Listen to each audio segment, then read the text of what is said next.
Let's bring in CTV's Richard Madan, who's following this all for us in Washington. Richard, good to see you again. What did you make of that? No questions. Yeah, unbelievably tone deaf from the President of the United States in a real split screen moment.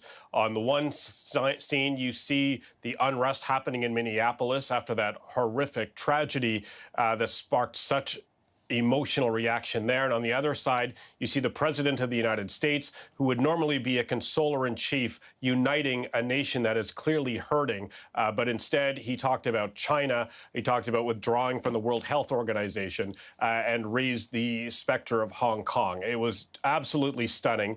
Not to mention, the White House billed it as a press conference, which traditionally means the president takes questions from reporters, but instead it was more of a statement. Now, we may not have heard the last of President Trump. He does have a meeting with industry executives that should be getting underway about now. I suspect pool reporters will have an opportunity or will try to throw questions his way. We'll just have to wait and see. To use a reality show term, we'll have to stay tuned. What about the presumptive Democratic nominee here for the presidential race, Joe Biden, former vice president? What did we hear from him today, Richard, on all this?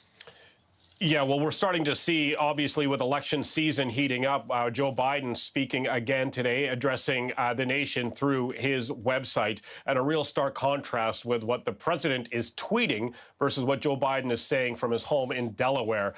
Just a line that stuck out for me. Biden takes a bit of a shot at Trump, saying, "This is no time for incendiary tweets. It's no time to encourage violence. We need real leadership right now that brings everyone to the table." So President Trump obviously has the advantage of incumbency in the office. Joe Biden has been struggling to really cut through the news narrative, but he did it today, speaking before the president took questions or didn't take questions at the White House. So we're already seeing sort of a difference in tone and style from both Trump and Biden. We'll just have to see how this plays out as we get closer to November. CTV's Richard Madan in Washington. Good to see you again, Richard. Thank you for this. Yeah, you bet.